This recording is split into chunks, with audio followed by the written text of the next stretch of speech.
Bonjour mesdames et messieurs, merci d'être venus pour cette 4e conférence de ce cycle de 8 conférences et qui touche en particulier le rôle de la femme. Je pense qu'il est difficile de discuter soit le développement, soit le problème de la sécurité alimentaire sans s'attaquer vraiment au problème du statut de la femme dans les sociétés en voie de développement et qu'est-ce qu'on peut faire pour y remédier. Car la femme joue un rôle principal dans toute cette équation et sans elle, je ne pense pas qu'on pourra abolir la faim. Donc, j'ai choisi le titre qui souligne cette conception, qui est « Soutenir les femmes pour abolir la faim ». Et mon sujet aujourd'hui sera un petit rappel et puis faire le point sur qu'est-ce que nous savons sur le rôle de la femme et du développement. Et je vais parler de la femme comme productrice de la nourriture, de la femme comme gérante des ressources naturelles, et puis surtout le rôle de la santé maternelle qui joue un rôle primordial dans tout ça. On va reprendre un peu le thème de la microfinance qu'on avait discuté à la dernière conférence, lundi. Et puis, je vais m'attaquer au problème du capital social. Je ne vais pas démontrer beaucoup d'équations, etc., à la nature du capital social. Ça viendra dans le cadre de comment développer, mesurer, contrôler une gestion durable qui est le sujet de la prochaine conférence. Et puis, je vais revenir sur les sociétés en voie de développement et peut-être en particulier les sociétés arabo-musulmanes où il y a des complexités et des controverses qui touchent le rôle de la femme dans ces sociétés et peut-être qu'on a besoin d'élucider, le moins qu'on puisse dire, élucider. Alors, je commence par un petit rappel. De nouveau, comme on l'a dit, M. Amartya Sen nous a démontré que la faim n'était pas uniquement à cause du manque de disponibilité de nourriture, mais que c'était lié à la pauvreté, qu'il y a presque 1 milliard d'individus aujourd'hui qui ne mangent pas à leur faim, dont la majorité est en Asie, mais l'Afrique subsaharienne demeure l'endroit vulnérable et le nombre d'Africains s'accroît énormément. Le pourcentage de gens qui se trouvent dans la pénurie et dans la faim, évidemment, se lie presque directement avec le niveau de développement des pays, les plus pauvres étant plus à risque. En plus, qu'il ne suffit pas seulement question de développement, mais que la stabilité et la sécurité est essentielle, souvent dans les pays où il y a une instabilité politique qui mène à des combats ou autre chose. Il y a des résultats, c'est un déplacement d'individus qui mène à des besoins humanitaires importants pour la faim, pour lutter contre la faim. En général, on s'était mis d'accord dans les 3 dernières conférences que la nourriture, soit on l'achète, soit on la produit nous-mêmes. Mais comme on l'a vu aussi, dans le monde rural, la majorité des gens continuent à acheter leur nourriture, même s'ils contribuent à faire face à ces problèmes. Et que donc, pour faire face au problème de la faim, il n'y a pas une seule solution, mais qu'il faudra manipuler des programmes et des politiques dans tous ces domaines. Et aujourd'hui, nous parlons évidemment du domaine du genre. Et comme je vous avais dit, c'est difficile de conjuguer tous ces efforts, mais ça ressemble un peu au Rubik's Cube qui semble être extrêmement difficile à résoudre, mais qu'on peut le maîtriser et qu'il y a une solution. Et justement, donc, comme la chaire que j'ai l'honneur d'occuper s'intitule « Savoir contre pauvreté », donc c'est la manipulation de ce savoir qui nous permettra de pouvoir amener le Rubik's Cube des politiques pour abolir la faim. Et en fait, que c'est la manifestation de cette pauvreté extrême qui nous trouble et qu'il il faut transformer ce monde rural d'une manière qu'il puisse produire le voulu, mais d'une manière qui nous permet en fait de le faire d'une manière durable. Alors, on a parlé aussi du changement de la diète, que les gens qui s'enrichissent, comme en Chine par exemple, demandent des protéines animales dans leur nourriture. Donc, il faudra transformer des graines en protéines animales parce qu'il n'y a pas suffisamment de pâturage pour le nombre voulu de vaches ou d'autres animaux. Mais en fait, on commence à voir, n'est-ce pas, il y a une urbanisation qui a lieu dans le monde entier, où le nombre de la population urbaine dépasse le nombre du monde rural, mais c'est surtout cette énorme augmentation qu'on a dans le monde en voie de développement. Voilà, le monde riche reste quasiment stable, mais c'est ce monde-là qui, en fait, va augmenter d'au moins 2 milliards, 2,2 milliards. Et donc, la transition démographique pour aller vers la stabilisation de la population mondiale joue un rôle important dans toute conception de développement durable à terme et aussi, évidemment, joue un rôle important dans l'attaque contre la pauvreté et contre la faim. Pourquoi ? Parce que si le nombre d'individus qui ont faim n'a pas baissé et a même augmenté dans la période précédente, il a baissé en pourcentage. Parce que le total a augmenté plus rapidement que le nombre de pauvres. Même chose, même constat qu'on avait fait avec les taudis et les bidonvilles. Donc, le nombre d'individus a augmenté, mais le pourcentage des villes qui est taudifié, si on peut dire un mot pareil, a baissé. Alors, cette transition démographique joue un rôle important et on pose beaucoup de questions. Comment s'attaquer à ce problème ? Et on y viendra comme un des éléments du rôle de la femme. Pour parler de la femme et du développement, généralement, les femmes reçoivent moins de salaire, moins d'opportunités d'emploi, moins de droits de propriété terrienne, moins d'éducation, moins de services sanitaires, moins d'opportunités de promotion, moins d'opportunités d'élection au Parlement, moins d'accès au crédit, moins d'accès à la justice que les hommes. Et ce n'est pas tout, on pouvait continuer la liste encore, mais généralement la réalité dans la plupart des sociétés. Et évidemment avec des marges très différentes. Et pourtant, éduquer les filles et habiliter les femmes, c'est la voie du développement. La première année où j'étais de retour en Égypte, on m'a demandé quels seraient les 3 politiques et programmes que je préconiserais pour la transformation de l'Égypte et du développement. Je leur ai dit éduquer les filles, habiliter les femmes, éduquer les filles, habiliter les femmes, éduquer les filles, habiliter les femmes.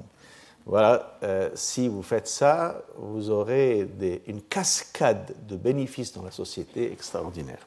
Alors, pourquoi ? Parce qu'avec l'éducation, il y a une transformation en profondeur qui a lieu, pas seulement à l'intérieur de la femme elle-même, de sa conception d'elle-même, de sa conception de la société, de son rapport avec ses enfants, avec son mari, avec le reste de la société, sa capacité productrice, sa capacité de participer à la prise de décision se transforme. Et en grande partie, un des éléments principaux, c'est la capacité des femmes mieux éduquées de chercher, d'obtenir et de savoir utiliser des soutiens de santé maternelle et de santé pour les enfants. Et une transformation en profondeur d'habitude a lieu avec ça. Alors, malgré ce constat que je dis, je doute qu'il y ait beaucoup de gens qui ont travaillé au développement au fil des années qui ne seraient pas d'accord avec ce que je viens de dire. On constate en fait que l'écart du genre se trouve un peu partout. Il se trouve dans l'éducation primaire, dans l'éducation secondaire, dans le niveau d'alphabétisation, dans la participation officielle, je souligne, participation officielle à la main-d'œuvre, parce que les femmes font énormément de travail, mais parce qu'il n'est pas rémunéré, parce qu'il n'est pas considéré comme étant un emploi, il n'est pas calculé ni dans le PIB, ni comme emploi, Et donc, leur pourcentage de participation est beaucoup moindre que celui des hommes. Et donc, là, les parlementaires, c'est minime. Alors, revenons à la transition démographique. Eh bien,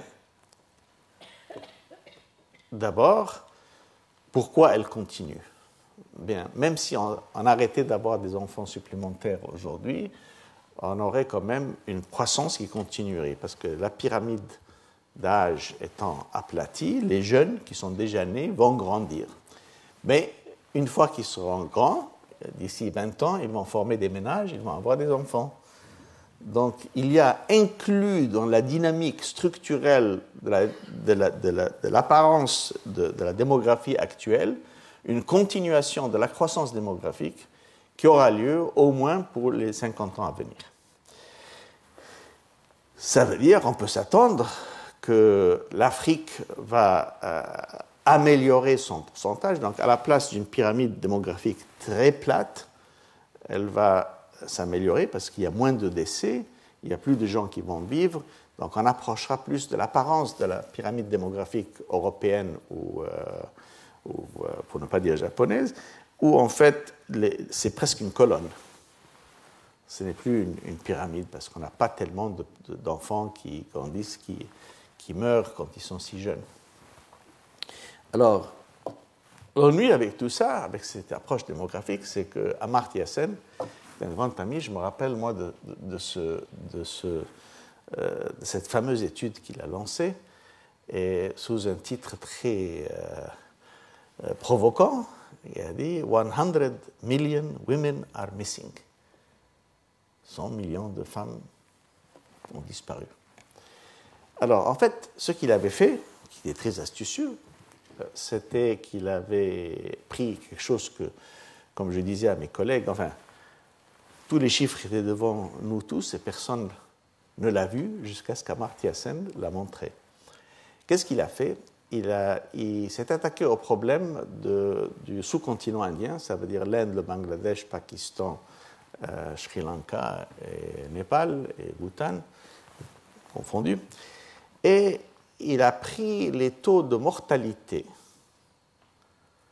par sexe et par groupement d'âge, par tranche d'âge, et il a comparé les taux de mortalité qui seraient à un niveau comparable du point de vue dollar par individu, donc dans ce pays, cette région, cette tranche d'âge.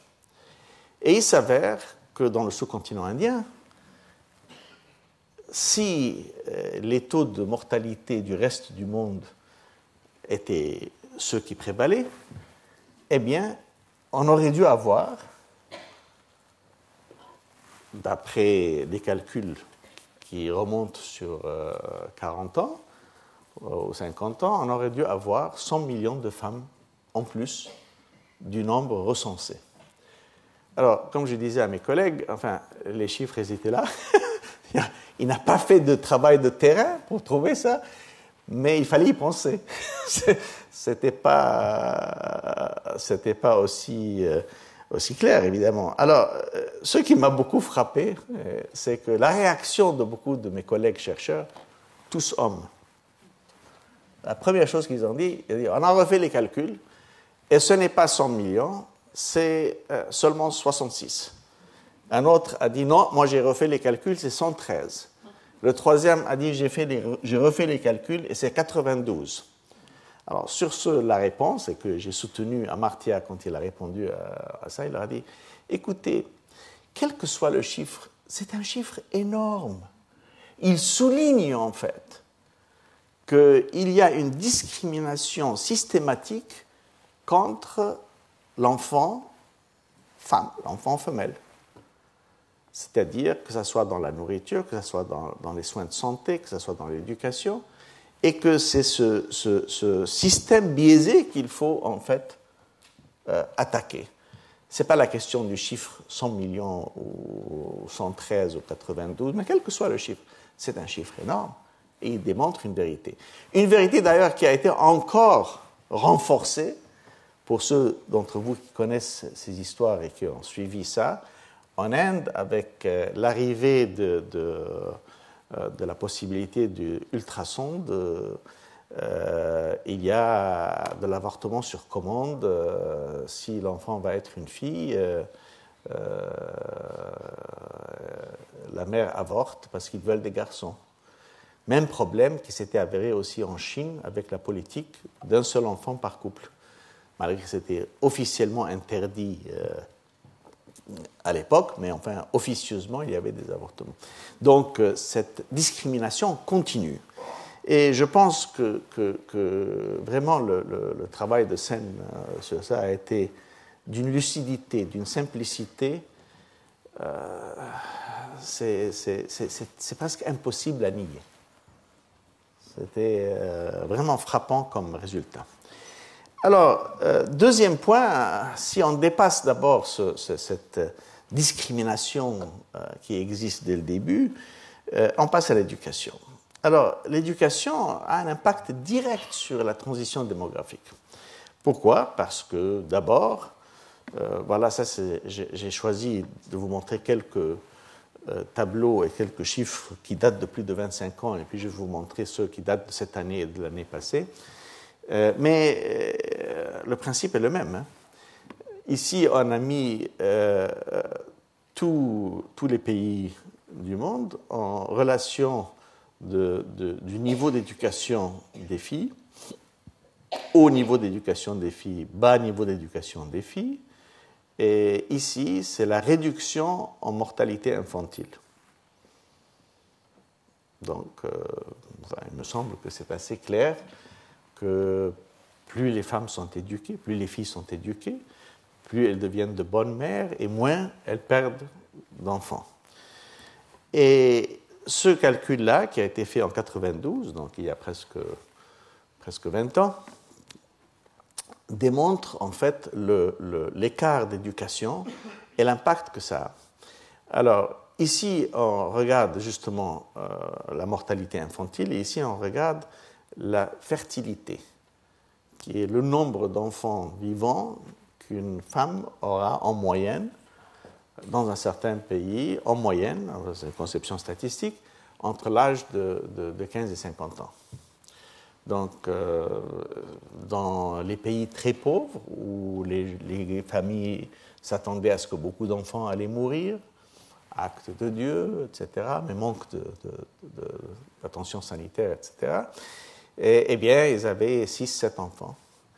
Dans les pays développés, où les gens s'attendent à ce que leurs enfants vont vivre, et que la mortalité maternelle et infantile est beaucoup moindre, on en est à 2 et quelques, parfois même jusqu'à 1, et alors ce que vous voyez là, c'est les pays où il n'y avait pas d'écart entre les garçons et les filles, il y a une chute beaucoup plus marquée. Les pays où il y avait un écart important, c'est-à-dire où les filles n'allaient pas à l'école, il y a une chute très limitée au fil des années, et ça c'est à 20 ans d'écart, c'est-à-dire on regarde combien de pourcentage de filles qui allaient à l'école en 65, et puis on regarde les chiffres pour la fertilité et pour la mortalité infantile en 85, 20 ans plus tard. Donc en moyenne, nous parlons de femmes qui ont 26 ans. Voilà l'analyse d'un cas, ça c'est dans le cas de l'éducation sur la fertilité, et ça c'est dans le cas de l'impact sur la mortalité infantile. Dans les deux cas, c'est frappant, et ça se maintient, ce rapport se maintient jusqu'à présent. Mais, chose qui n'est pas très bien montrée dans ce calcul, c'est que l'impact s'accroît énormément quand on dépasse l'éducation primaire. C'est au niveau de l'éducation primaire, l'impact n'est pas si grand, mais les filles qui finissent l'école secondaire, pour ne pas dire celles qui vont à l'université, il y a un impact beaucoup plus grand sur la fertilité et sur la manière dont elles nourrissent leurs enfants, qui fait qu'il y a beaucoup moins de mortalité infantile. Et ce qui est important là-dedans, c'est que ça ne se rapporte pas uniquement au niveau de revenus. C'est-à-dire c'est vraiment une transformation en profondeur. La mère qui a peu d'argent, beaucoup d'argent, sait mieux gérer ses ressources pour mieux s'occuper de ses enfants. Elle sait mieux s'occuper de son enfant et elle sait mieux s'occuper d'elle-même. Alors, ce qui est frappant de nouveau, vous m'avez entendu dire dès le début de ce cours que c'est l'Afrique où les grands enjeux existent. Eh bien, voilà. Ça, c'est la situation en Afrique subsaharienne. Ça, c'est la Chine. Ça, c'est l'Amérique latine. Ça, c'est l'Égypte, donc l'Afrique du Nord, que vous voyez arriver là, et puis qui suit la courbe de l'Amérique latine. Il y a eu une réforme en Égypte en 2003. Et c'est le nombre d'augmentation dans le troisième cycle, c'est-à-dire le cycle universitaire, et où, à ce qui surprend beaucoup de gens, parce que ce sont des pays islamiques, le nombre de filles en Égypte et en Iran, par exemple, dépasse le nombre de garçons dans les universités. J'étais avec le président lors de l'avant-dernière fête de la science, comme on l'appelle, et il y a les jeunes étudiants qui ont fini leur baccalauréat, qui vont à l'université. Alors, le président leur donnait tous des petites médailles comme ça. Et c'était frappant, parce que sur les 15 premiers, il y avait 13 filles. Alors, après la 11e, le président s'est dit, mais il n'y a pas de garçons, quoi. On a dit, oui, non, les filles étudient mieux. Et ce n'est pas seulement qu'elles étudient mieux, elles travaillent mieux, elles font beaucoup de choses mieux. Alors, étant donné cette situation, il y a un certain rattrapage à faire, mais au-delà de ça, est-ce que vraiment cet impact se traduit et se traduira par cette transition démographique que nous cherchons? Et est-ce que ça a à faire avec le rôle de la femme dans l'emploi ou pas? Eh bien, un peu des deux. D'abord, pour la femme et l'emploi, on a un problème important qu'on peut voir, c'est que les femmes, elles sont surreprésentées dans les emplois précaires. C'est-à-dire, quand il y a un boom, on embauche. Dès qu'il n'y a pas de boom, elles sont virées et où elles travaillent dans un travail non rémunéré, etc. Et c'est presque dans tous les pays du monde. En général, l'écart se resserre entre les femmes et les hommes dans l'emploi, comme il se resserre dans l'éducation, mais il demeure quand même important. C'est-à-dire, on avait, dans les pays en voie de développement, il y a 20 ans, on était à 70%, 77% pour les femmes dans les emplois précaires et 65% pour les hommes. Maintenant, le chiffre a baissé à 65% pour les femmes et 58% pour les hommes. Donc ça s'améliore, sur 20 ans ça s'est amélioré, mais l'écart continue à exister. Et en moyenne, aujourd'hui, les femmes représentent à peu près, ça c'est 2008, les chiffres de 2008 qui ont été publiés en fin 2009, début 2010, qui montrent que dans presque tous les secteurs, moins en industrie, plus en agriculture, et dans les services, mais en moyenne, à peu près 40% de l'emploi dans les différents secteurs sont des emplois occupés par les femmes. Donc, on n'en est pas encore à 50%, mais il y a une grande approximation. Et ces rapports existent largement dans toutes les régions. Ils baissent ensemble et ils augmentent ensemble, c'est-à-dire les rapports entre agriculture, industrie et services ont tendance à se maintenir comme vous les voyez comme ça, mais quand c'est bas pour la femme, c'est bas partout, quand c'est élevé pour la femme, c'est élevé partout. Et vous pouvez le voir par région, comme ça, comme vous pouvez voir ici. Ce qui est frappant, c'est les femmes gestionnaires. Alors, il y a, l'Europe de l'Est, on n'est pas surpris. Amérique latine, oui, on s'attend à ça. Mais on ne s'attend pas à trouver l'Afrique subsaharienne en troisième lieu, tandis que l'Asie du Sud est tout à fait en bas, et l'Asie de l'Est avec Chine, Vietnam, Corée, etc., soit seulement en quatrième lieu sous l'Afrique subsaharienne.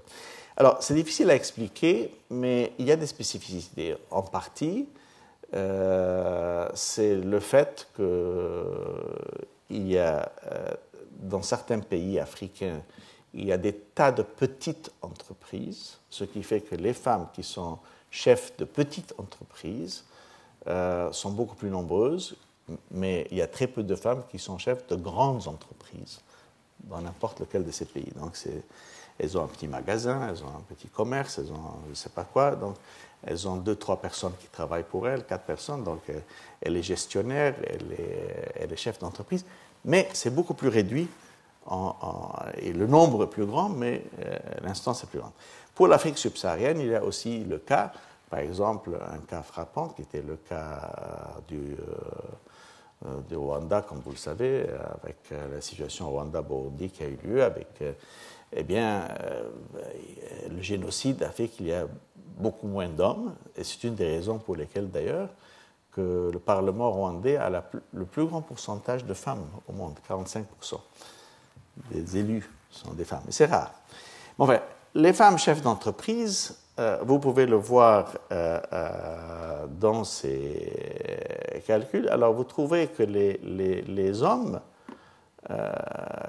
sont beaucoup plus en Afrique du Nord, par exemple, évidemment, et très peu de femmes.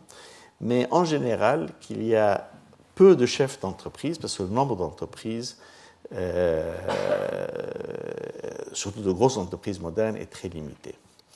Alors, où est-ce qu'on est en général? Eh bien, si on laisse de côté l'agriculture, parce que, comme j'ai souligné dans la dernière conférence, et je vais vous faire un rappel de ça dans la production de la nourriture, il faut se rappeler que 80% de la nourriture est produite par des petites fermières, des petits agriculteurs femmes, mais souvent ça ne compte pas. On ne les compte pas comme c'est comme le travail du ménage à la maison, c'est pas calculé, c'est pas bonifié, etc. Alors il s'avère qu'on a des chiffres, mais qui montrent qu'en général les lancées continuent avec une amélioration assez timide. Dans la plupart des cas, il n'y a pas de courbes qui vont tout d'un coup comme ça monter en flèche n'importe où. Les femmes, si un emploi est rémunéré, les femmes n'ont pas plus de 30% en Afrique subsaharienne, et les emplois à faible salaire et les plus précaires sont ceux qu'elles ont. C'est-à-dire, parmi les emplois rémunérés, elles ont les salaires faibles et les emplois précaires. Donc, elles ont le tiers d'en bas dans la gamme des emplois rémunérés, sans compter tout le travail qu'elles font, qui n'est pas rémunéré et qui n'est pas calculé dans les statistiques officielles. Dans les hautes positions, dans toutes les positions, on voit que, en effet, les femmes représentent un peu moins que les hommes dans toutes les hautes positions. Mais en général, de nouveau, il y a une discrimination très marquée en Asie de l'Est. C'est pour ceux d'entre vous, par exemple, qui connaissent bien le Japon, ce n'est pas une grande surprise. Il y a très peu de femmes qui sont des grands managers dans les grandes entreprises japonaises. C'est une tradition très dominée par les hommes dans certains pays de l'Est. On le retrouve là. Les femmes élues au Parlement, de nouveau, on peut en parler. Chez nous, en Afrique du Nord, on était parmi les pires, et on demeure parmi les plus faibles. Il n'y a que l'Océanie, les petites îles de Vanuatu, je ne sais pas quoi, à côté de l'Australie, etc., qui sont pires que nous. Mais ici, cette année, en Égypte, par exemple, on a finalement dû faire des sièges féminins.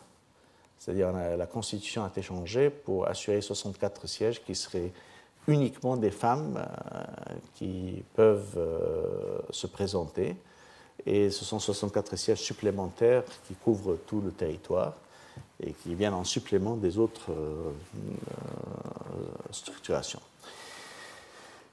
Bon, nous passons à une crise financière. En France, en Europe, partout où vous sentez la crise, qu'est-ce que ça a comme impact sur l'emploi et sur les femmes? Eh bien, sur les femmes et les hommes, ça dépend. La crise financière a eu un impact direct sur beaucoup d'emplois rémunérés dans les entreprises financières où les hommes prévalaient, donc il y a eu un impact négatif là-dessus.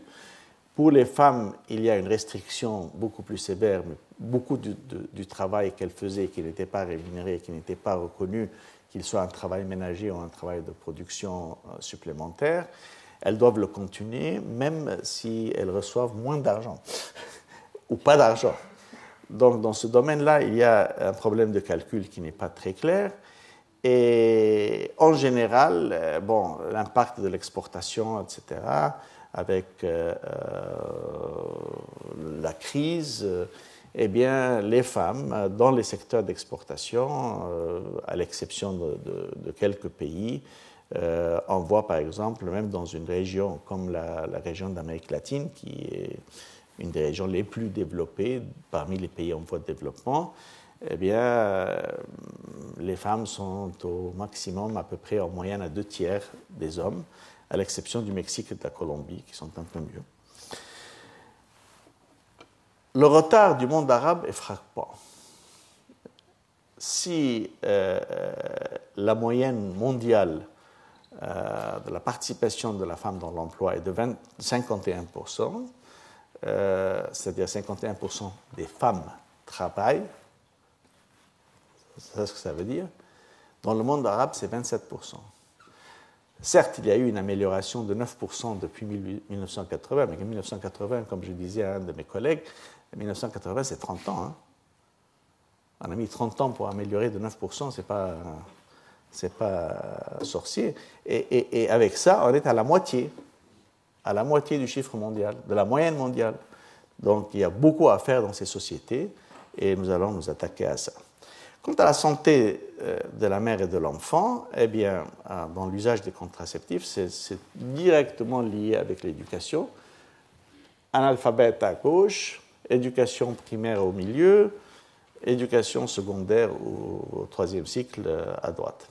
Donc voilà, vous avez la prévalence de l'utilisation des contraceptifs dans les pays subsahariens. C'est très clairement lié. Ça, c'est sur 22 pays subsahariens, donc c'est très directement lié à l'éducation de la femme, comme je disais au début. Et les femmes éduquées sont plus susceptibles de décider du temps et de l'espacement entre les naissances.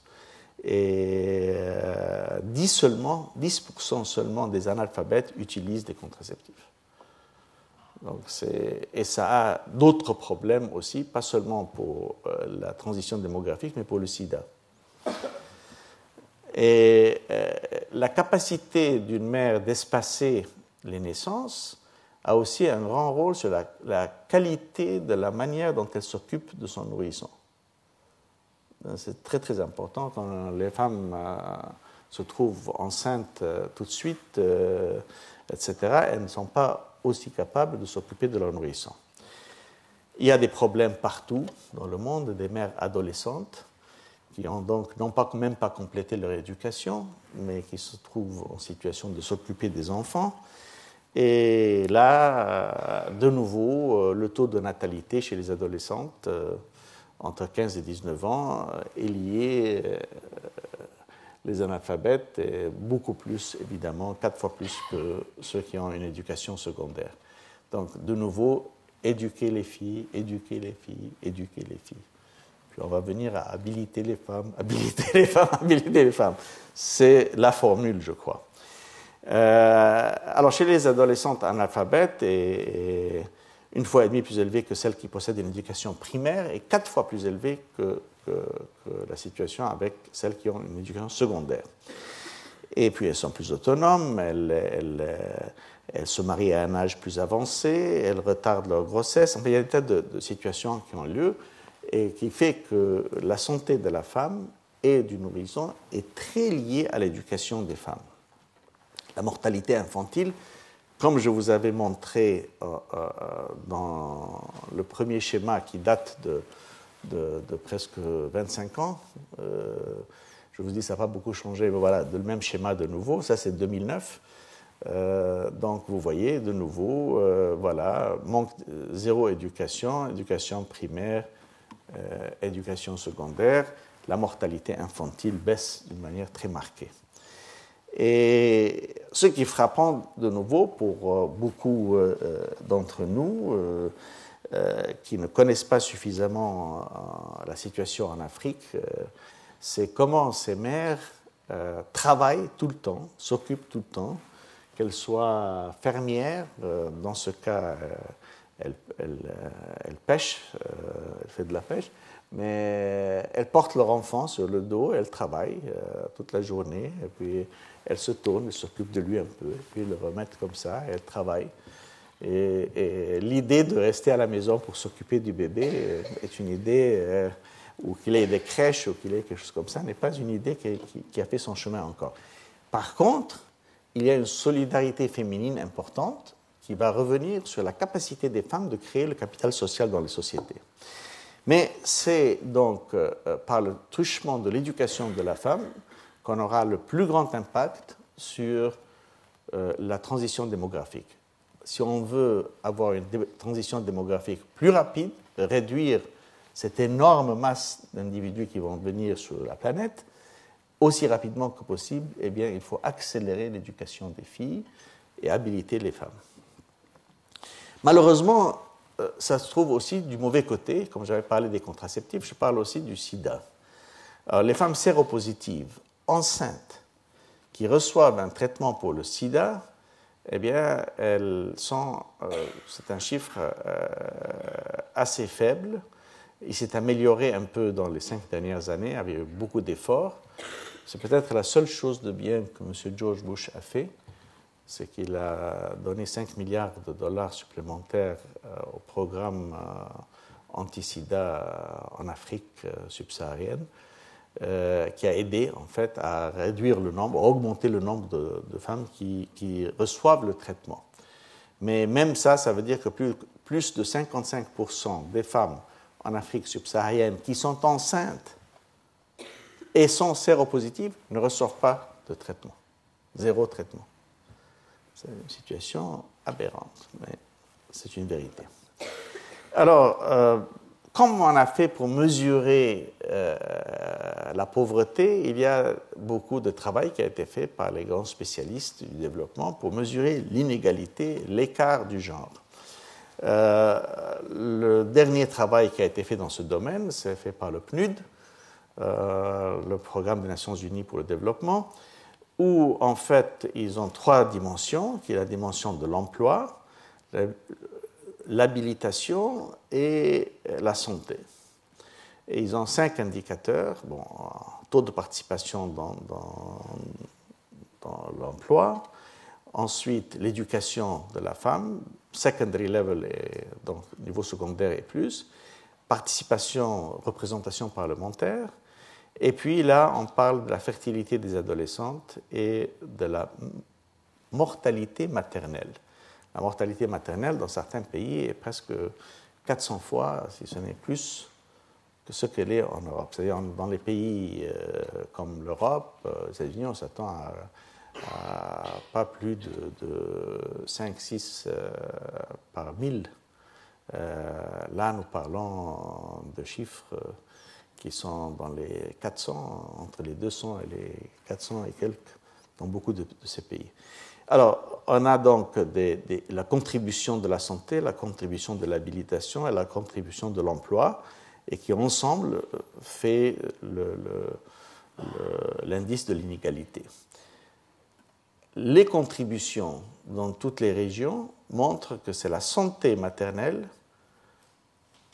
qui joue le plus grand rôle. Donc, accès à la santé maternelle joue un rôle très très important dans habiliter les femmes. Et au fond, c'est compréhensible.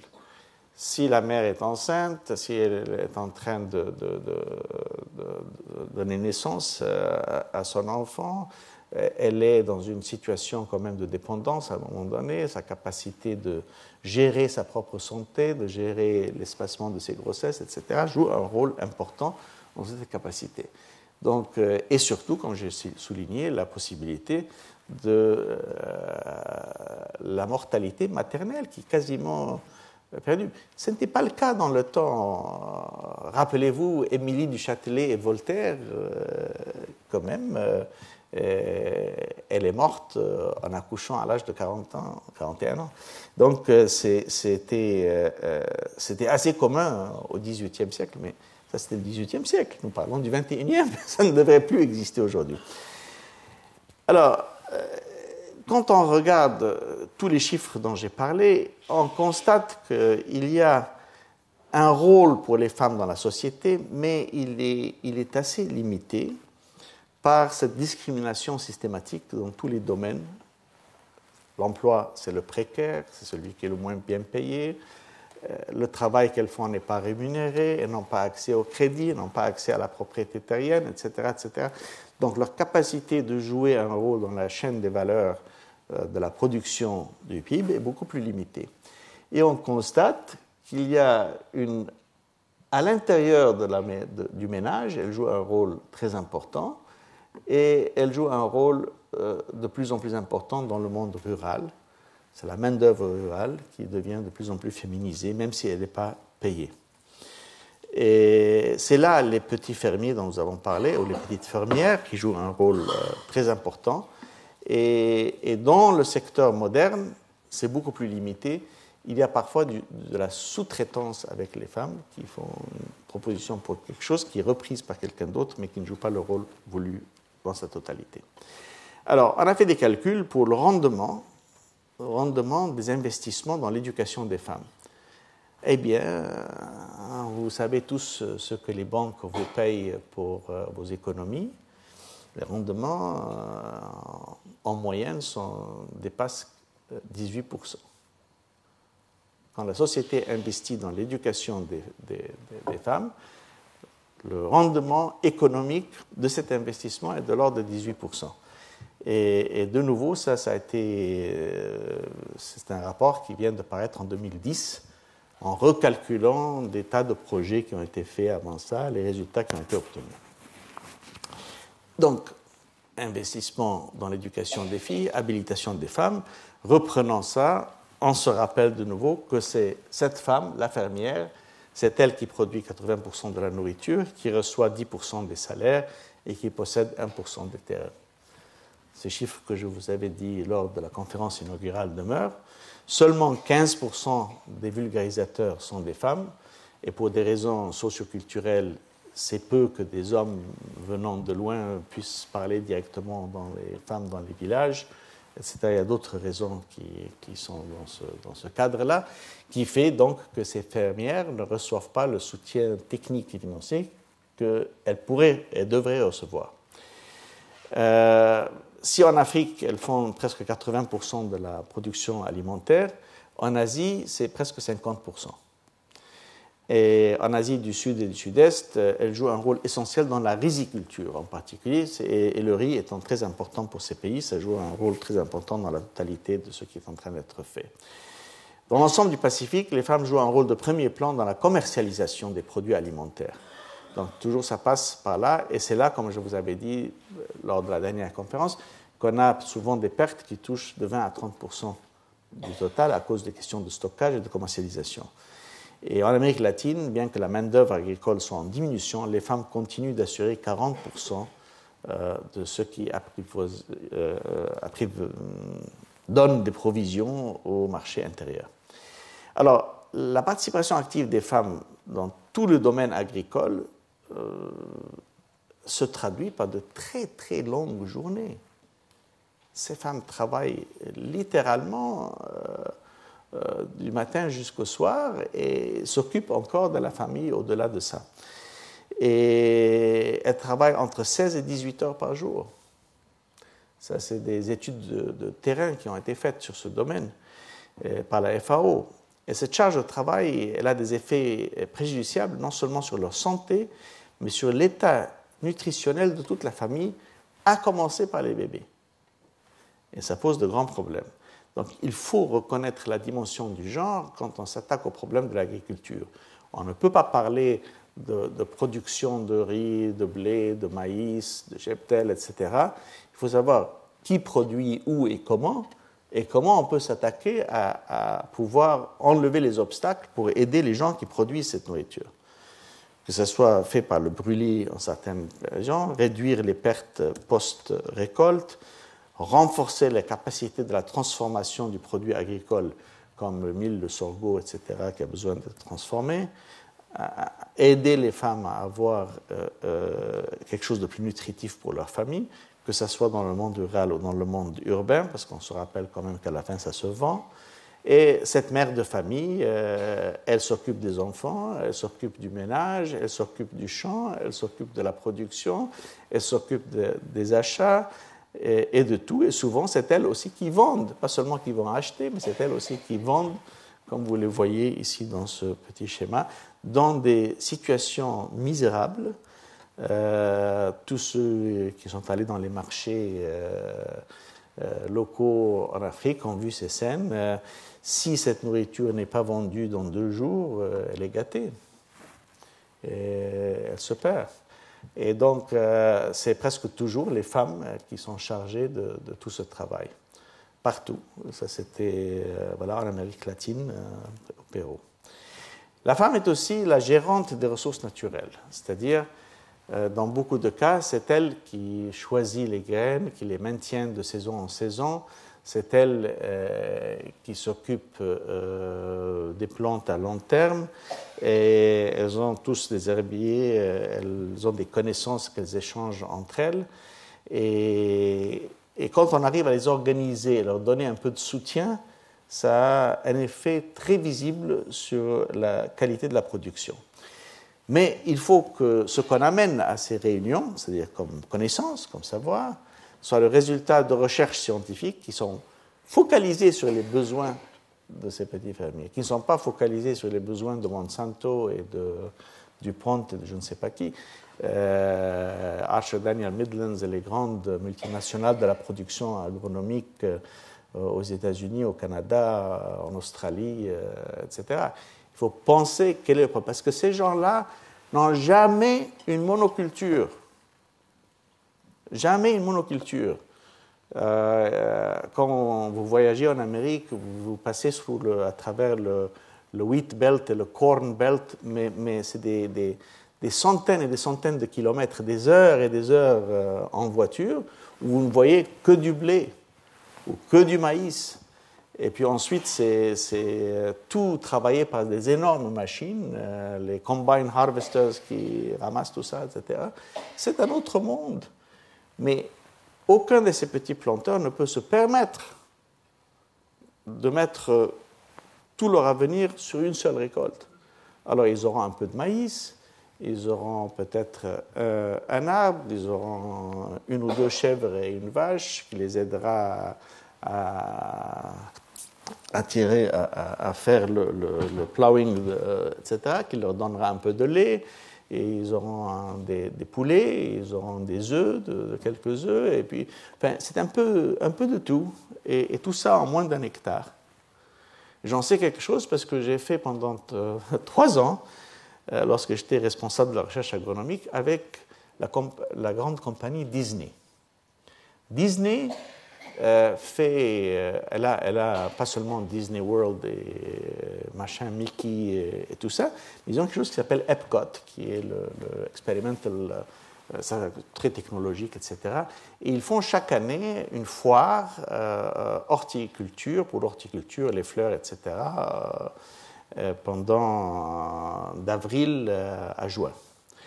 Et je m'étais mis d'accord qu'on allait leur prendre 3 stands. Et dans un, on allait mettre une ferme africaine, une ferme asiatique et une ferme d'Amérique latine. Parce que la taille moyenne est à peu près le jardin moyen d'un Américain. Alors, on leur montrait comment une famille entière se nourrissait sur l'espace que la famille moyenne américaine considérer son backyard où elle fait le barbecue, etc. Elle aurait quelques fleurs, quelque chose comme ça. Et alors, comment tout ça s'arrange et les gens travaillent dans des tout petits terrains. Et on avait des jeunes spécialistes qui venaient de ces régions, qui expliquaient aux gens quelles sont ces plantes, comment est-ce qu'elles sont, etc. etc.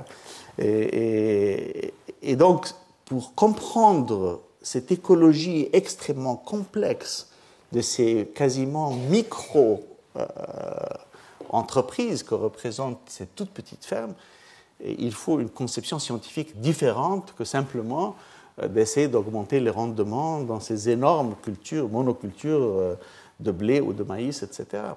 Et c'est là où la recherche scientifique doit jouer un rôle et la vulgarisation donc a une valeur. Deuxièmement, comme on a dit, il faut reconnaître que maintenant avec la sécheresse, la question de la gestion de l'eau devient de plus en plus sérieuse.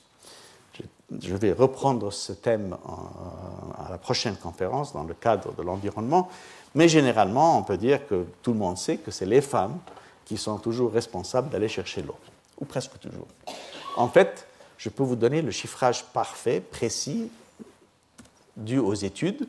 Ça, c'est une très belle photo qui montre les femmes qui marchent des kilomètres pour chercher de l'eau dans ces petits bidons que vous voyez là, un petit bidon jaune. Et puis, le gouvernement amène dans ces tankers, ça s'est tout de suite vidé. Et il y a le robinet quelque part par là. Et donc, ils sont obligés de s'entraider pour remplir avec des petits seaux ce qui reste au fond, voilà, comme ça, pour essayer de remplir un peu d'eau pour qu'elles aient de l'eau pour leurs enfants, leurs familles, etc. Ou dans les puits, c'est-à-dire non gouvernementaux, les puits qu'eux-mêmes font, ils cherchent au fond de la boue, comme vous voyez, quelques gouttes d'eau par-ci, par-là. Ça, c'est une photo très frappante. Elle vient de National Geographic, qui montre un puits en Inde. Voilà, vous voyez, tout le monde qui essaye d'avoir un peu d'eau. Donc la pénurie d'eau est très sérieuse. Elles sont responsables pas seulement pour amener l'eau, pas seulement pour boire, pas seulement pour cuisiner, pour se nettoyer, mais aussi pour faire la lessive. Il faut faire attention à ce qu'elles font dans la lessive. Dans les villes, voilà comment on vend. Ça, c'est l'équivalent de l'évian ou de badois des bidonvilles. Un petit sac comme ça, rempli d'eau, qu'elle paye pour recevoir, que vous voyez. Et de nouveau, c'est la femme qui est chargée d'obtenir cette eau. C'est une image maintenant quasiment une iconographie, l'image de la femme qui porte son vaisseau d'eau sur la tête. Alors, l'eau étant essentielle dans la gestion des ressources naturelles, dans la gestion de la production agricole, mais aussi dans la santé. Alors, revenons pour la santé maternelle. La santé maternelle nous pose un très grand problème parce que, comme je vous ai dit déjà, 30% des enfants ont un retard de croissance et 10% ont une perte de poids. Généralement, à partir du 6e mois de grossesse jusqu'au 18e mois de la vie, c'est la période extrêmement vulnérable pour un enfant, parce que c'est la formation du cerveau qui a lieu. Et donc, s'il y a un effet néfaste de la malnutrition pendant cette période, il a une haute probabilité d'avoir un impact qui va rester avec cet enfant pour le restant de ses jours, de sa capacité intellectuelle du cerveau. Et ils sont très vulnérables à l'impact de la faim, et c'est là où ils souffrent souvent du retard de croissance, ce qu'on appelle le stunting, et de la perte de poids qu'on appelle le wasting. Et je vous rappelle que les enfants mal nourris qui souffrent de ça, ils sont en général de petite taille par rapport à leur âge, selon les normes de croissance de l'enfant établies par l'OMS pour les différentes régions du monde. Donc, ils ne disent pas qu'un Norvégien doit être la même taille qu'un Indonésien. Et un tiers des enfants dans les pays à bas revenus souffrent du retard de croissance. Un tiers. C'est abominable. Vraiment, il faut s'indigner devant des situations pareilles. En plus, ceux qui ont ce retard de croissance ne parviennent pas à atteindre leur taille optimale, limitent leur puissance physique, affectent leur santé de procréation, souffrent d'une réduction du développement cognitif, donc c'est l'histoire du cerveau, et courent plus de risques d'infection que les autres. Et pourquoi ce retard de croissance? Eh bien, justement, parce que c'est dans la période du 6e mois de grossesse et de 18 mois de vie, donc c'est 21 mois, que 90% du cerveau se forme. Et donc c'est extrêmement essentiel que les aliments soient introduits comme supplément au lait maternel, parce que le lait maternel demeure le meilleur élément nutritif qu'on puisse donner. Mais ceci requiert que la mère soit en bonne santé. et qu'elle soit capable d'allaiter son nourrisson. Donc voilà, c'est toute une histoire là. On va revenir et comme vous verrez, comment on va s'y attaquer. Alors il y a les micro- et macronutriments, protéines d'origine animale, ajoutées à la nourriture pendant que l'enfant est sevré. Après les premiers 6 mois, il commence à être sevré, il commence à avoir du solide dans sa diète, et donc il y a cette transformation qui a lieu. Mais le lait maternel a la meilleure valeur nutritive qu'on puisse avoir. Il y avait un grand débat avec l'UNICEF, malgré que j'aime beaucoup Nestlé et que je travaille souvent avec eux sur d'autres choses. Là, ils avaient un problème parce qu'ils vendaient le lait en poudre en Afrique. Et le grand problème du lait en poudre en Afrique, ce n'est pas que le lait de Nestlé était infâme, c'est qu'ils le mélangeaient avec de l'eau qui n'était pas saine. Et donc, les enfants avaient des épidémies et mouraient très rapidement. Il y avait des tas de désastres comme résultat de ça, parce que si on n'arrive pas à maintenir l'intégrité pour le nourrisson. Et donc, il y a eu une grande campagne menée par l'UNICEF. J'étais à la Banque mondiale à l'époque et je soutenais mes collègues de l'UNICEF là-dedans, qu'il fallait retourner à nourrir le nourrisson par le lait de sa mère. Que c'était garanti, il n'y avait pas de maladie, pas de virus, etc. Et quant à la perte du poids, alors là, c'est extrêmement sérieux et elle peut être traitée par une gamme de suppléments nutritifs plus tard. Mais face à la réalité, comment est-ce qu'on va faire pour assurer ça? Eh bien, il y a des pertes de poids qui sont cycliques, c'est-à-dire il y a des périodes de sécheresse où les familles ne trouvent pas à manger, donc elles mangent moins, etc. Tout le monde mange moins, et voilà le résultat. Ben, on peut avancer plus loin et on trouve alors, dans d'autres termes, qu'on peut empêcher que la perte du poids et la perte de grandeur fétale et qu'une approche exhaustive, préventive a la meilleure chance de réussir. Nous avons parlé de comment mesurer la malnutrition par la taille du bras, etc. Mais l'action la plus directe et la plus efficace pour attaquer le problème de la malnutrition des enfants, c'est la santé de la mère. On revient de nouveau, c'est par le truchement de renforcer le rôle de la femme, d'habiliter la femme, d'éduquer la fille et d'habiliter la femme, qu'on va pouvoir sauver ses enfants. Et qu'on pourra avoir un impact positif sur cette question. Une mère en bonne santé donnera naissance à un bébé de poids normal, allaitera bien son enfant et saura lui trouver de la bonne nourriture pour le sevrer. Alors, pour habiliter les femmes, une fois qu'elles ont des enfants, une fois qu'elles sont mères de ménage, une fois qu'elles sont fermières, la microfinance, on en a parlé, et je vais passer ça très rapidement juste pour un rappel de ce qui s'est passé, parce qu'au-delà de la recherche agronomique et de la vulgarisation agricole, il y a cette volonté de sortir de la pauvreté qu'il faut reconnaître et leur donner les moyens de le faire eux-mêmes.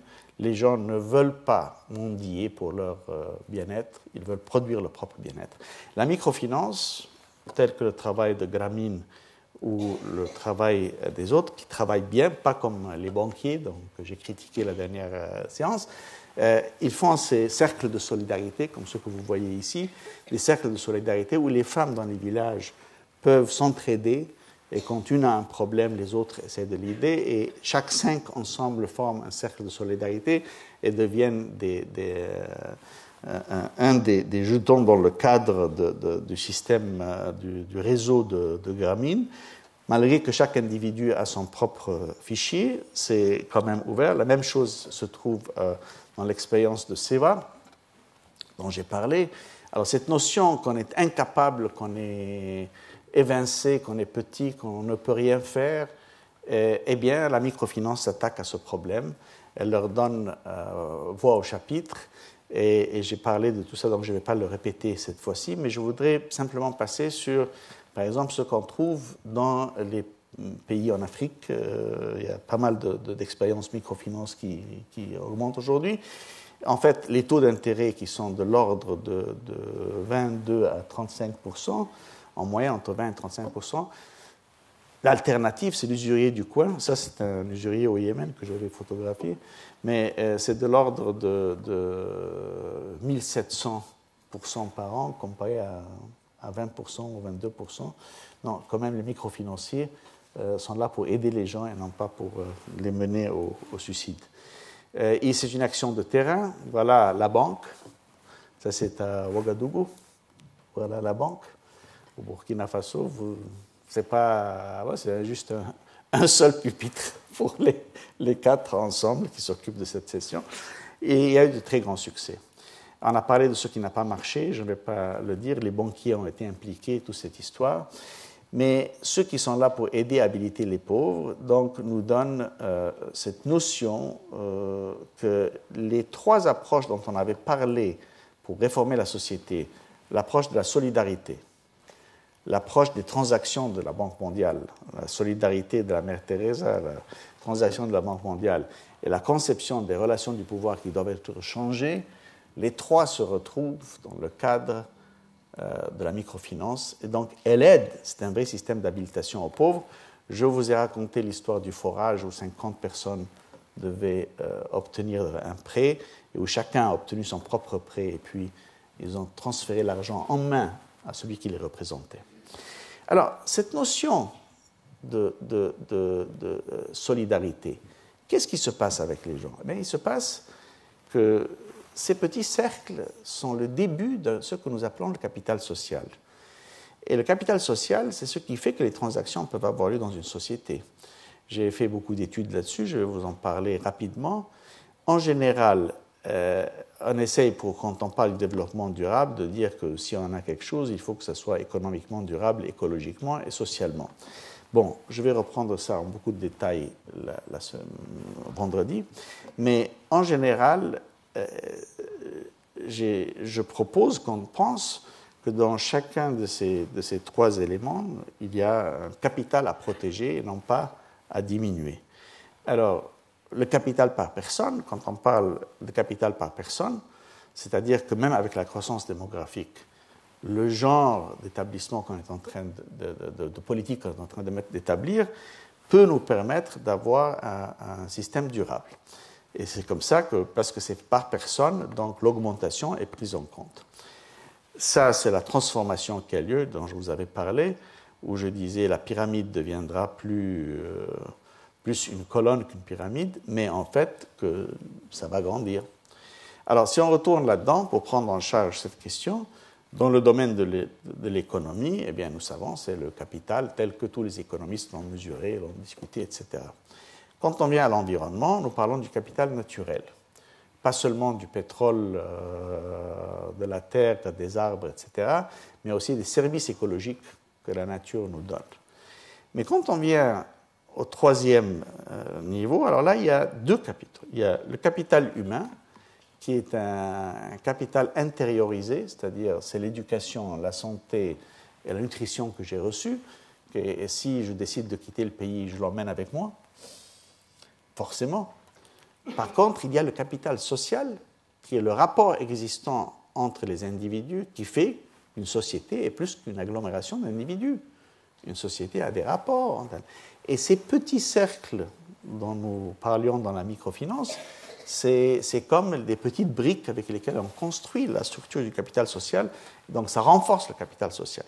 Si le capital social n'existe pas, le capital humain à lui seul ne mène à rien, parce qu'on aura des guerres, on aura des problèmes énormes. On l'a vu par exemple, si vous comparez la situation en Somalie avec celle en Yougoslavie, les Yougoslaves étaient beaucoup plus éduqués, en bien meilleure santé que les Somaliens, mais par contre, dans les 2 cas, la structure qui rattachait les uns et les autres n'était pas là, et le fait est que donc il y a eu cette perte de capital social qui a mené que dans les 2 cas, les pays en scindé.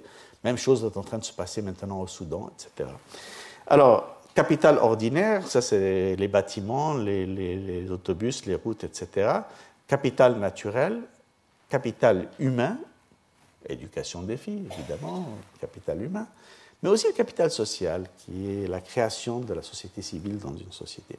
Alors, les 4 genres de capital, c'est de ça dont nous parlons, et il faut le maintenir par individu ou l'augmenter, en acceptant qu'il y aura un changement dans le contenu et les pourcentages des uns et des autres. On en reparlera vendredi en beaucoup de détails, donc je vais passer assez vite, simplement pour vous dire qu'il s'avère que le capital humain et social, c'est dans toute.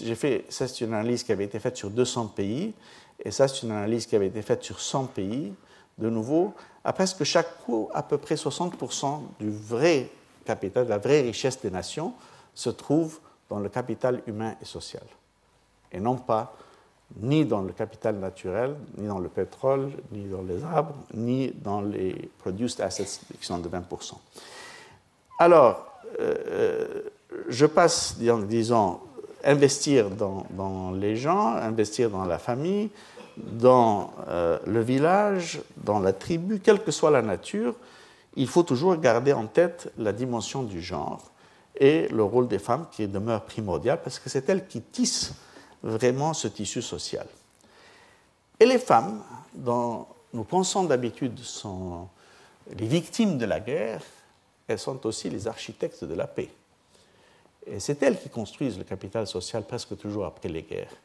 Et c'est les femmes qui ont un rôle principal à jouer là-dedans. Et c'est frappant que le Conseil de sécurité de l'ONU a fait pas seulement déclamé une résolution officielle, la résolution 1325, qui appelle à la participation des femmes dans la prise de décisions politiques et au renforcement de leur rôle dans la prévention, le règlement des conflits et la consolidation de la paix. Pourquoi ? Parce que le constat est réel, que c'est elles qui font le tissu social, c'est elles qui ramènent les sociétés ensemble quand il y a des tas de problèmes qui ont eu lieu. Et malheureusement, c'est elles aussi qui souffrent le plus pendant les guerres. Certes, il y a beaucoup d'hommes qui meurent, mais c'est elles qui essayent de maintenir une sorte de vie logique en plein dans les guerres civiles. Ça, c'était au Tchad. Cette photo est du Tchad. Et c'est elles qui s'occupent souvent de maintenir les camps des réfugiés, internes ou autres, qui existent. C'est elles qui s'occupent de produire la nourriture avec les cercles humanitaires quand ils existent. Bon, si tout ça est tellement clair depuis 25 ans, 30 ans qu'on parle de tout ça, pourquoi avons-nous des problèmes ? Et surtout, pourquoi notre région, la région arabo-musulmane, a-t-elle tellement de problèmes avec le rôle des femmes ? Eh bien, parce qu'il y a des complexités et des controverses très importantes. Il y a un rôle plurivoque et controverse des femmes dans les sociétés en pleine mutation. Rappelez-vous, on a parlé des tendances multiples de l'intégration. On avait parlé du système qui avait lieu, comment il y avait l'intégration et le rôle culturel de ça, les transactions qui avaient lieu, et que le changement a été accéléré, que les influences externes deviennent de plus en plus importantes. On pensait plutôt que les influences externes seraient des influences économiques, mais elles sont aussi culturelles. Et elles ne sont pas toujours culturelles pour le bien, c'est-à-dire l'ouverture, les droits de la personne humaine, l'égalité des sexes, la participation, la différence. Elles sont souvent aussi pour le mal, la haine, la xénophobie, l'obscurantisme, etc. qui vient. Je vous avais donné cet exemple du rôle des villes, etc. Mais quelle que soit la réalité de ces transactions, dans ce domaine culturel, je vous avais dit que dans le monde musulman, par exemple, on avait un grand problème à pouvoir intégrer dans une vision intégrée et intégrante cette capacité des nouvelles idées qui se trouvent toutes sur la gauche ici, des influences modernisantes, les médias, l'éducation et les nouvelles idées. Et s'il y avait des ruptures qui se créaient entre ces différents, le domaine intellectuel, le domaine perceptif et le domaine physique, qu'il y aurait des pathologies sociales qui ont lieu, et c'est ça qui se passe. Alors, parmi les idées essentielles, qui sont les nouvelles idées qui font leur chemin là, évidemment, on parle des droits de la personne humaine, du renouveau du rôle de la femme, et c'est ça qui doit être intégré. Ce n'est plus le rôle de la femme traditionnel, c'est un rôle nouveau. Alors, ça, c'est 3 femmes afghanes en Afghanistan. Ouais, vous avez le niqab, vous avez une femme voilée, vous avez Miss Afghanistan, pas tout à fait en bikini, mais enfin en 2 pièces du moins. Et tout ça, ça fait partie de la même société. Ce n'est pas la seule. Je vais vous montrer quelques autres images qui, je pense, font une explication importante. Alors, regardez ces 2 photos. Alexandrie. Vous avez... Elles coexistent pour le moment. Regardez ce couple et ce couple. Ces contradictions, ces tensions existent dans la société. On ne peut pas les ignorer, on ne peut pas dire qu'elles ne sont pas là. Non, elles sont là. Et ça n'a rien à voir avec l'éducation. Souvent, l'éducation mène à plus de xénophobie. Ça, c'est une jeune femme du Hamas. Et cette image que j'aime beaucoup, c'est un laitier de Turquie. Alors, il est là, très traditionnel, avec son âne, avec ses urnes des deux côtés, mais aussi avec son mobile. Ce qui montre que dans chaque individu même, ce n'est pas seulement qu'il y a des choix qui sont complètement intégrés comme ça ou complètement intégrés. Dans chaque individu, il y a une transformation dans sa vie qui est en train d'avoir lieu. Les femmes sont responsables de la transmission des valeurs, mais des valeurs lesquelles elles sont en train d'être transformées. Et les femmes elles-mêmes sont susceptibles à être sous pression pour voir leur rôle d'une certaine manière dans les sociétés. Les hommes aussi transmettent des valeurs, donc transmettent les valeurs à la nouvelle génération. Et ça crée des complexités. Les enfants dans les écoles sont, après tout, ils ont des enseignants, et les enseignants sont des adultes qui vivent cette complexité et qui l'amènent avec eux. Là, c'est la transformation du monde rural en monde urbain. Ça, ce sont des jeunes gens qui viennent du village à Mumbai pour chercher le travail pendant la journée. C'est une photo qui vient du Hindu. Comme on a parlé du rôle de la femme qui change, mais il y a le rôle de la femme très traditionnel qui demeure dans certaines sociétés aussi. Il y a un nouveau rôle qui est imposé même à des femmes éduquées, et souvent imposé par leur propre choix. Et ça, c'est essentiel à reconnaître aussi. Donc, une lecture superficielle de l'autre peut être très trompeuse. Et je vais vous montrer quelques exemples de fausses dichotomies. Une fausse dichotomie, la modernité et la tradition. Alors oui, la modernité, c'est l'Occident, les grandes villes, New York, etc. La tradition, c'est le monde islamique. Ça, c'est Bukhara, en Ouzbékistan. Alors, je vous montre, par exemple, l'importance de l'écriture. Ça, c'est l'écriture koufique ancienne, dans un ancien Coran, qui inspire les artistes contemporains, comme Kamal Boulata, voilà, qui a fait cette œuvre en 1983. Vous pouvez voir, elle est très inspirée de ce texte, mais c'est une œuvre tout à fait moderne. Et puis, je vous montre ça. Ça a l'air très moderne. Ça pourrait être inspiré d'une puce de computer. Ça pourrait être inspiré par l'œuvre de Mondarian. Mais en fait, ce n'est pas. C'est une œuvre, pour ceux qui lisent l'arabe, ils verront qu'il y a Ali, 4 fois ici. C'est une pièce qui date du XVIe siècle, qui se trouve au Topkapi Museum. Elle a l'air très moderne, mais ça n'a rien à voir avec ça. C'est une expression qui a été faite comme ça. Donc, où se trouve la tradition, où se trouve la modernité, qui sait? Mais alors, quand on passe au voile, par exemple, eh bien, voilà, ça fait maintenant 30 ans que dans les télévisions égyptiennes, les speakerines que vous voyez à gauche et à droite, qui ont d'ailleurs des programmes avec énormément de succès, qui sont vus par presque tout le monde, elles ont un rôle, elles ne sont pas voilées, etc. Mais dans la société, il y a, voilà, ça c'est des jeunes filles sortant de l'université d'Alexandrie. Et celle-ci, c'est une question aussi, elle est certainement savante, mais elle a sa propre conception qui est très loin enfin, de la mienne. Mais en fait, elle a sa propre conception.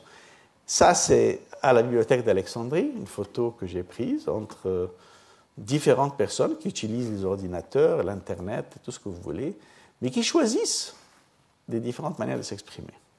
Une autre fausse dichotomie, c'est la haute technologie et la faible technologie. Oui, alors certainement, ça c'est la grande mosquée de Nyono, au Mali, très belle mosquée. Oui, c'est une technologie très faible, et ça c'est très moderne, évidemment, c'est Bilbao.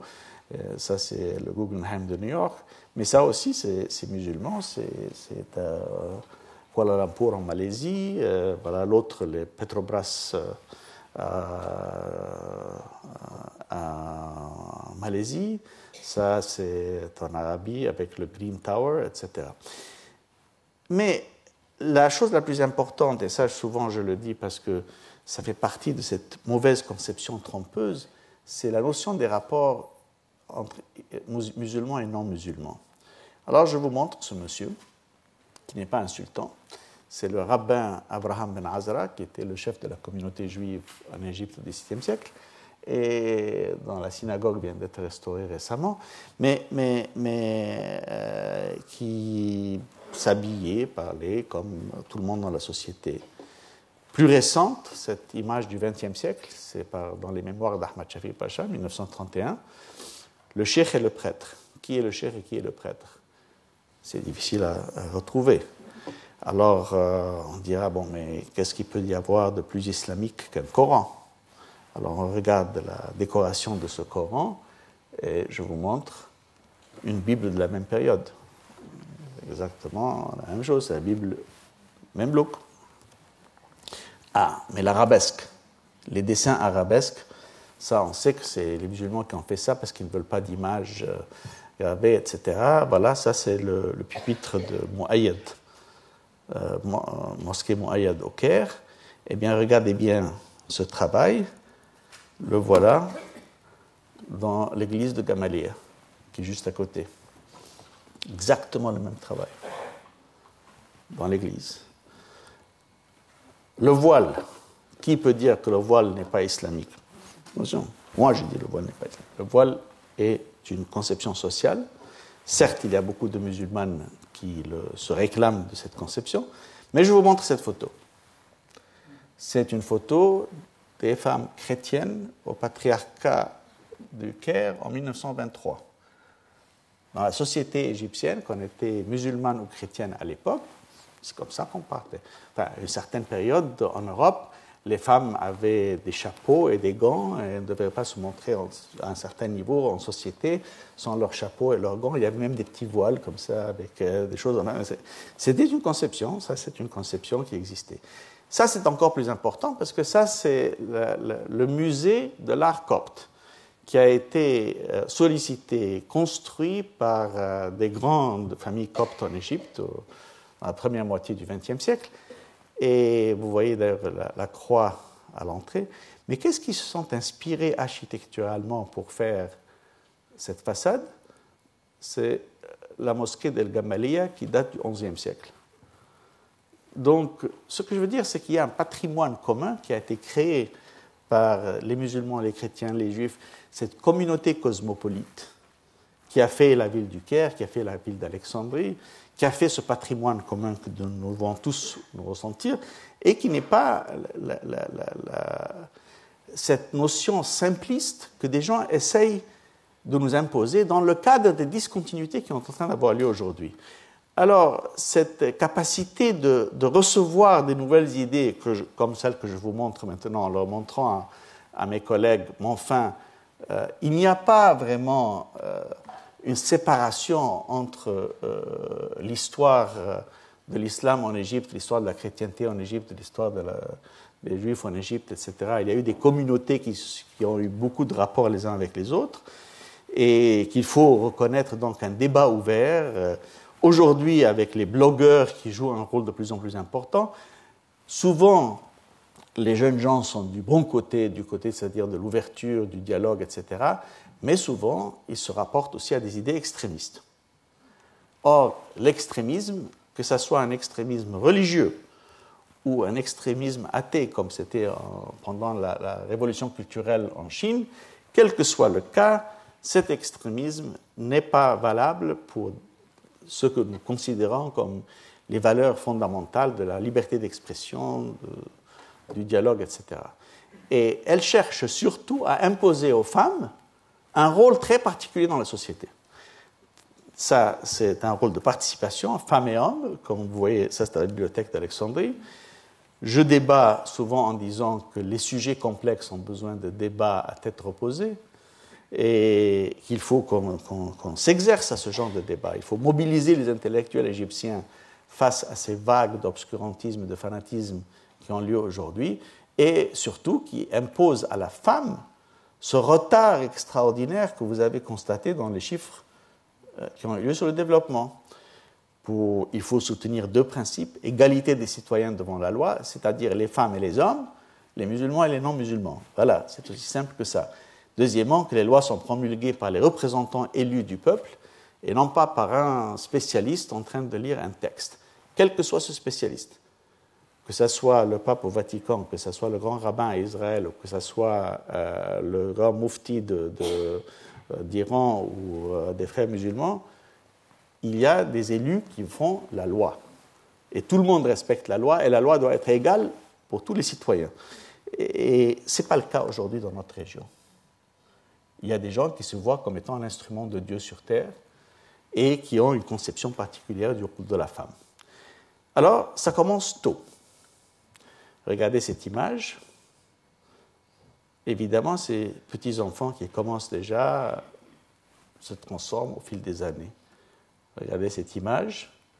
Eh bien, quand elles grandissent, elles font, ça c'est une démonstration qui a eu lieu contre le ministre de la Culture égyptien, parce qu'il a eu l'audace de dire qu'il pensait que le hijab, le voile, était une conception périmée. Une opinion. Il a exprimé une opinion au passage. Il a été attaqué, critiqué d'une manière vraiment invraisemblable. Ils veulent interdire les livres. On a des débats à n'en plus finir sur quel livre, est-ce que ce livre est un livre qui porte atteinte à ceci ou cela. Pour moi, la censure est une attaque contre les droits de la personne humaine, mais aussi, plus important, elle impose une conception comme étant une conception unique pour la société, dont le rôle de la femme. Et la liberté d'expression doit être protégée. C'est une bataille sans fin. J'avais un groupe de jeunes, ils m'ont donné cette petite caricature en me disant, voilà, abat la censure. Je suis d'accord, abat la censure. Alors, mesdames et messieurs, si notre société est en retard, surtout dans le monde arabo-islamique, par le chiffre que vous avez vu, la moyenne mondiale étant 51% et nous sommes 27%, c'est en partie parce qu'il y a des courants, des tensions et des complexités réelles qu'il ne faut pas sous-estimer dans ces sociétés. Elles sont en mutation, en transformation. Mais l'essentiel pour la lutte contre la faim, pour la lutte pour le développement, pour la lutte pour la stabilité essentielle, pour amener la paix dans le monde entier, le rôle des femmes demeure pas seulement dominant, mais absolument critique et essentiel. Ça a été reconnu par le Conseil de sécurité des Nations Unies. C'est reconnu, on le voit, qu'elles tissent le capital social un peu partout.